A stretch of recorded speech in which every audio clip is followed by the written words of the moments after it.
Karen harassed me over my fence, so I built it twice as high and made her regret it. Part 1. It started with a birdhouse. Just a simple, hand-carved birdhouse my daughter and I hung on the old oak tree by the back fence. That was the first time I saw her clipboard, sun visor, and all standing on the edge of her pristine lawn, arms folded like a sergeant inspecting the troops. "Excuse me," she called, loud enough for every dog in the neighborhood to stop barking. That violates Section 4B of Community Aesthetics Guidelines. Decorative structures over 5 feet must be pre-approved by the HOA. I stared at her, confused. "It's a birdhouse," I replied. She took a photo. The next day, I got the violation slip tucked under my windshield. "My name is Marcus Bell. I'm a carpenter, a single dad, and recently a homeowner in the heart of Maple Creek, a neighborhood that promised peace, protective covenants, and community standards. It was supposed to be our new beginning. After my wife passed, my daughter Riley and I needed a change, a quieter life. I used the last of my savings to buy us a modest home with a big backyard and plenty of space to breathe. I had no idea I was buying into a battlefield disguised as a cul-de-sac, and the commanding officer, Karen Whitfield, self-appointed head of a compliance enforcement committee that, as I would later discover, did not actually exist. Things escalated fast. First, it was the birdhouse. Then it was a warning for improper grass height. Then a fine for leaving out my trash bin for longer than 45 minutes post-pickup. Each time, I checked the official HOA handbook. Nothing matched her claims. I contacted the actual HOA president, who told me off the record that Karen liked to take initiative and acted in the spirit of the rules. In the spirit of the rules? Apparently that meant harassing the only black family on the block. I kept my head down. I repainted the mailbox after she filed a complaint. I kept my tools hidden. I even stopped letting Riley draw chalk on the driveway. But the last straw came one Saturday morning as I was digging holes to set posts for a small privacy fence around our backyard.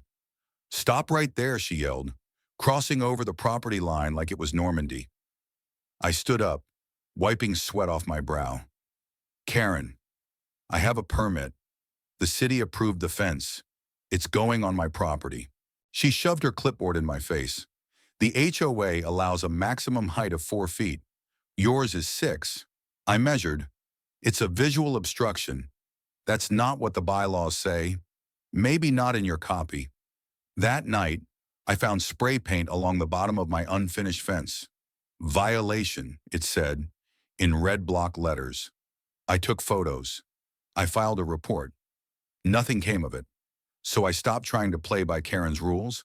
The next morning, I walked down to the city building department and requested every zoning record, fencing regulation, and property line detail they had. The clerk handed me a stack the size of a phone book. I spent 3 nights combing through it. What I found was gold. First, my fence was perfectly legal, not just legal protected by a county-wide privacy ordinance passed 2 years ago. Second, Karen's own side gate extended 2 feet into a public easement.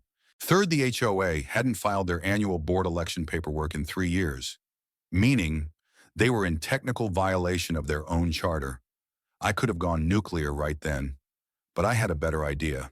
If Karen wanted a war over fences, I'd build a fortress, legally, loudly, and with the help of every neighbor she'd ever bullied. That's when I started making calls. To Brian, the guy across the street who got fined for hanging a flag too low. To Nina, who was told her front porch plant looked too wild. To the Harris family, who left after Karen reported them for hosting birthday parties with excessive children.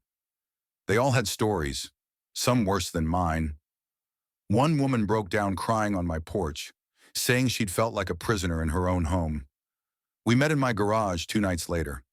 I rolled out the zoning maps, permits, and photos. "This isn't just about me," I said. "It's about all of us." Karen built a wall between us. I say we build one back. They laughed, then they nodded. The next morning, I submitted a new permit, an 8-foot-tall privacy fence, reinforced, fully within property limits. With legal backing from a county ruling on visual boundaries near public schools, our house was 3 blocks from one. 3 days later, I picked up the approved plans. Karen didn't see it coming. The first hammer swing came on a Thursday. I hired a crew, but did most of the work myself. Framing, post-setting, sanding. My hands were calloused, but my heart was light. By Saturday, the frame towered over Karen's backyard. She came storming over mid-afternoon, mascara melting, her voice a shriek. "This is harassment." "No." "Karen," I said, stepping down from the ladder. "This is construction. You're ruining the character of this neighborhood." I smiled. "I'm improving it." She pointed her phone at me.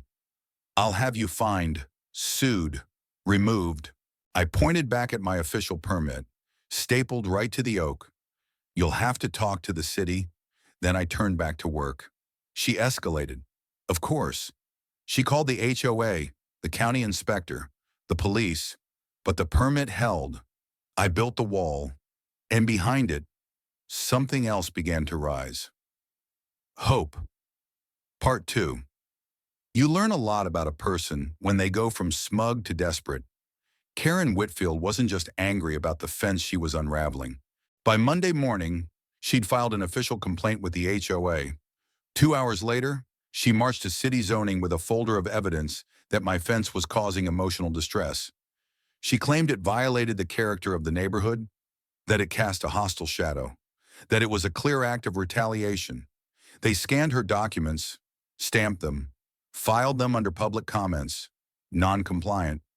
I know because I requested access the same day.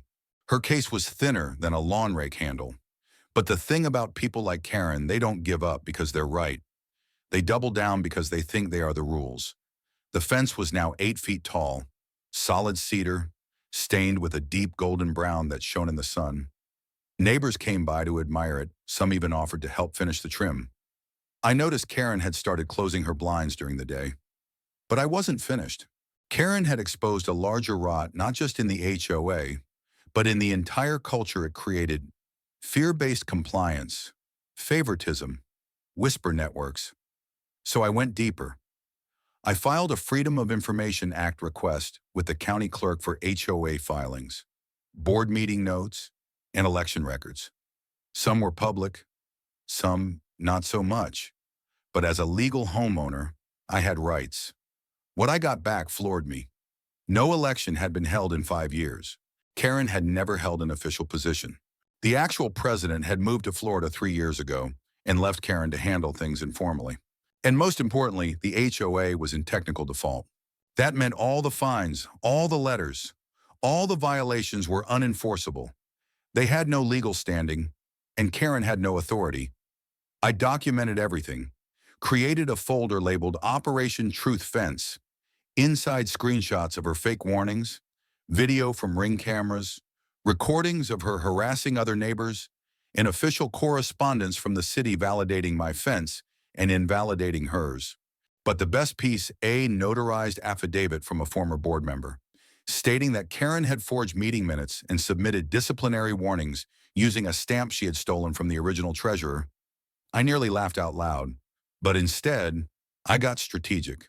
We printed flyers, not the angry kind, the smart kind. Concerned about HOA transparency. Did you receive a fine from someone without authority? It's time for real leadership in Maple Creek. We held the first community meeting in my garage. 23 people showed up. The second meeting, 48. The third, standing room only. I showed them the paper trail, not with rage, just facts. Karen wasn't in charge. The HOA was void, and it was time for new leadership. Karen tried to crash the fourth meeting. She barged into the garage mid-presentation, waving her clipboard like a sword. "This is illegal. You can't hold unauthorized meetings about community policy." Brian, my neighbor, stood up. "Neither can you." She turned purple. "I'm protecting this neighborhood from nonconformity." Nina raised a hand. "You fined my daughter for sidewalk chalk because it was unaesthetic. You ripped out our daffodils," the Harris father said quietly. "You said they were too informal." My wife cried for days. Karen looked around and realized no one was on her side anymore. She stormed out. The garage door closed behind her with a thud. The next morning, my email blew up. 3 former residents sent in letters confirming they'd sold their homes just to escape Karen's harassment.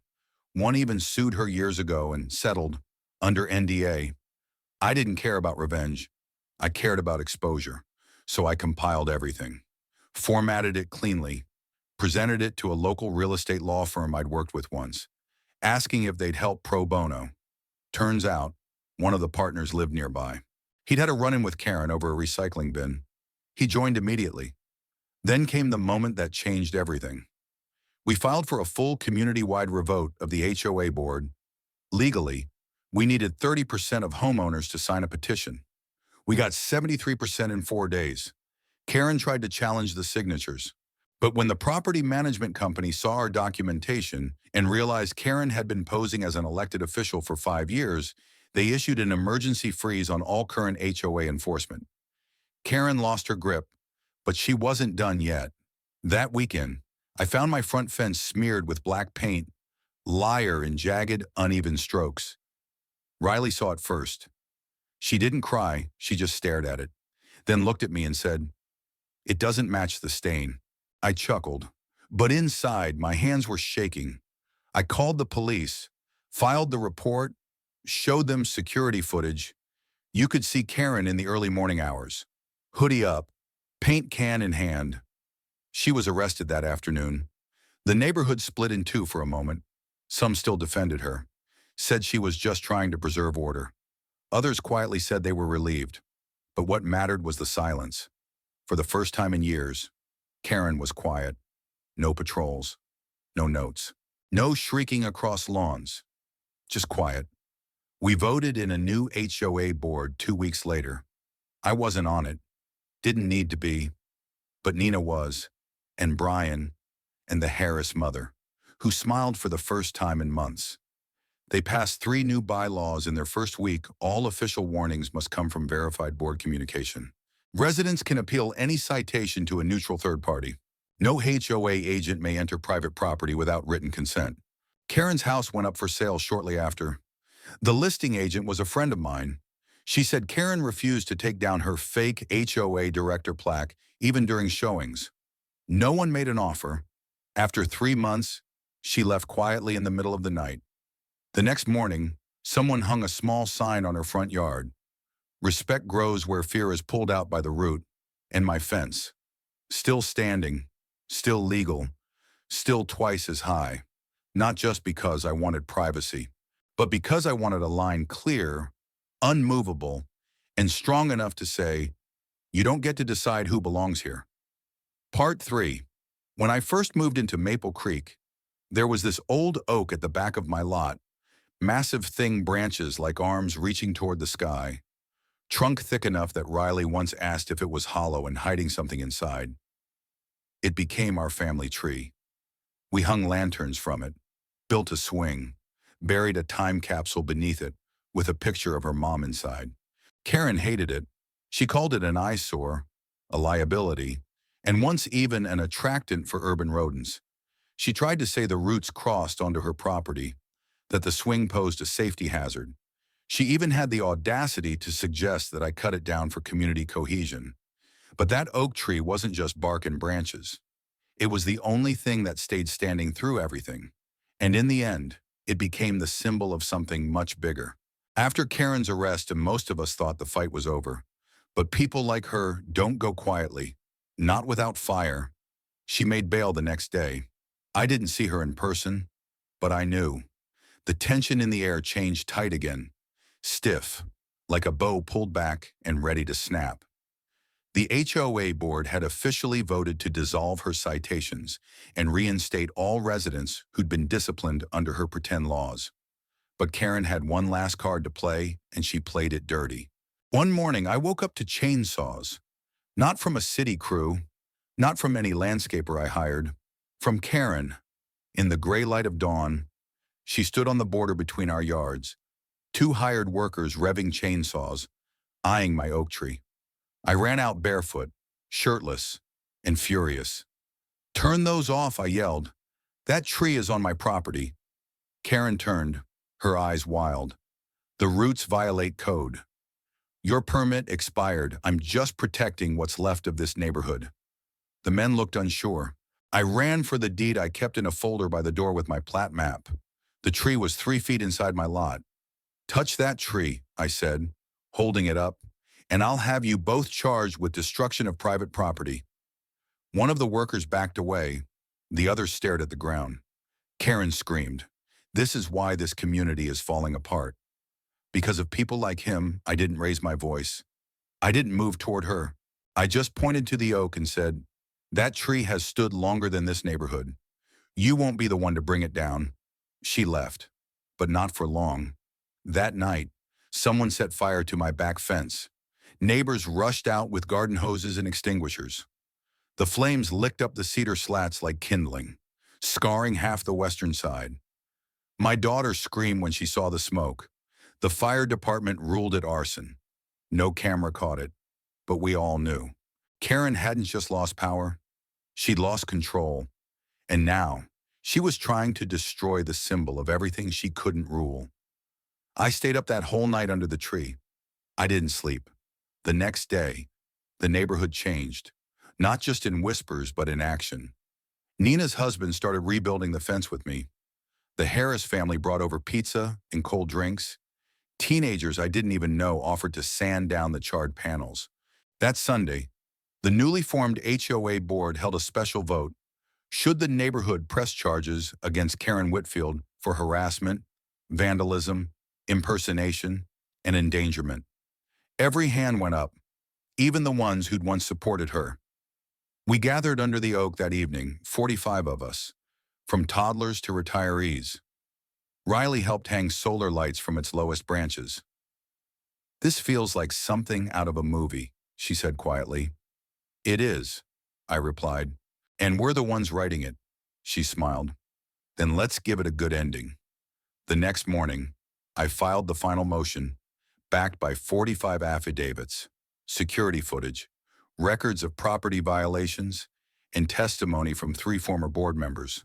The judge accepted it. Karen would face civil charges and criminal mischief counts. The county also issued a restraining order banning her from initiating contact with any Maple Creek resident. Karen left within a week. She didn't say goodbye. A moving truck came. A for sale sign followed. By the end of the month, her house sat vacant, silent. A year earlier, she ran this neighborhood like a queen. Now just a bitter name spoken in warning. But this isn't her story anymore. This is the story of the reckoning tree. That's what we called the oak after everything after the votes, the fire, the rebuild. We held our first summer block party under it, planted wildflowers around its roots, even set up a little lending library at its base. My daughter painted the sign, "Respect lives here," and the fence still standing, taller, stronger, a little charred in one spot, but we kept it that way like a scar that proves you've survived something. Because we did. I didn't want a war. I just wanted to raise my kid in peace. But when someone tries to tear down your boundaries, sometimes the only answer is to build them back higher and with purpose. We weren't just reclaiming a yard, we were reclaiming a community. Part 4, if the reckoning tree was where we healed, the wall of truth was where we remembered. After the fire, after Karen left, the fence wasn't just a fence anymore.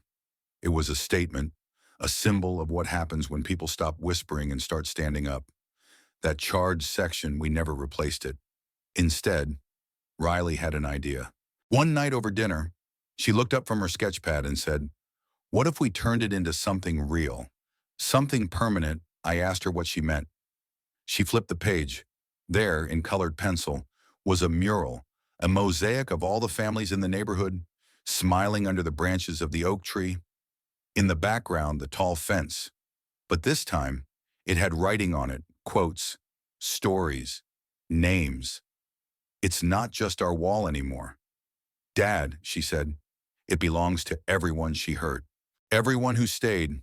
The next day, I primed the panel. By the end of the week, 10 people had signed up to paint. A week later, it became a movement. We called it the Wall of Truth. It started small. Nina painted a daffodil next to the words, "Beauty doesn't need permission." The Harris kids stenciled handprints under the phrase, "This is our home too." One man wrote in careful cursive, "I lived in silence for 3 years. Not anymore." We held a dedication ceremony the night it was finished. People cried, not because of the paint, but because the silence had finally broken. Karen's house sold within the month. New family, young couple, kind eyes. The first thing they did, ask for a neighborhood map and directions to the mural. The husband ran his hand over one of the quotes, reading it aloud. "Power rooted in fear always falls. We choose roots in truth." He nodded. We're in the right place. But the fallout from Karen's reign didn't stop at the property line. The city began investigating other HOAs with similar unofficial enforcers. Karen had opened a floodgate. Dozens of neighborhoods began speaking out. A local news station asked if I'd give an interview. I almost declined. I wasn't looking to be a face of anything. I just wanted to build things with my hands and raise my daughter. But Riley said, if people are still scared like we were, maybe hearing the truth will help. So I stood under the oak and told our story. Calm, real, with no dramatics, just truth. The segment aired on a Thursday night. The next morning, I had 37 emails from strangers across the country. Some told me their own Karen stories. Others asked how to organize. Some just said thank you. That night, I sat on the porch and looked at the fence. It didn't look like a battle line anymore. It looked like a monument. A month later, our HOA hosted its first official transparency forum. It was packed, not because people were angry, because they were ready. Brian presented a new charter, Nina drafted the bylaws, and this time everyone got to vote. Real signatures, real rules, real respect. I didn't run for a position, but they gave me one anyway. Community builder, a ceremonial title. Sure, but when the votes were read aloud, the applause wasn't just for me, it was for us, all of us. Then came the call. The city council wanted to replicate our process in other neighborhoods. They invited me to speak at a workshop. I brought Riley. She stood next to me, hands folded, while I shared the timeline, how fear tried to divide us, how fire tried to break us, and how truth built something stronger than any fence. Someone asked if we'd ever considered taking down the fence now that Karen was gone. I smiled. No, I said, because it's not about keeping people out anymore. I turned to the crowd. It's about remembering what we stood for and who we stood with. Back in Maple Creek, spring rolled in. The flowers returned. Kids played freely again. The new family on Karen's old lot planted a cherry blossom by the mailbox, and the mural kept growing. Each time someone new moved in, we invited them to add their voice. One elderly man painted a small bluebird above the birdhouse where this all began. He told me, I never spoke up back then. I won't make that mistake again. We didn't build a wall to divide. We built it to remember. Every injustice, every victory, every quiet act of defiance carved into wood, color, and truth. It still stands. And so do we. Part 5. You don't always know the moment when something ends, but you always remember the moment when something new begins. Ours came 1 year after the first board meeting under the oak tree. The sun was setting in Maple Creek, casting long shadows on the fence, the sidewalk, the mural now stretching the entire length of my backyard. Riley stood beside me, now a foot taller, her hand on the same old swing we hung together 3 years ago. The swing Karen once called a safety concern. Now it was the favorite seat of every neighborhood kid under 10. We didn't just survive the storm, we rewrote the forecast. The community had changed slowly at first, then all at once. The HOA wasn't feared anymore. It was functional, accountable, transparent.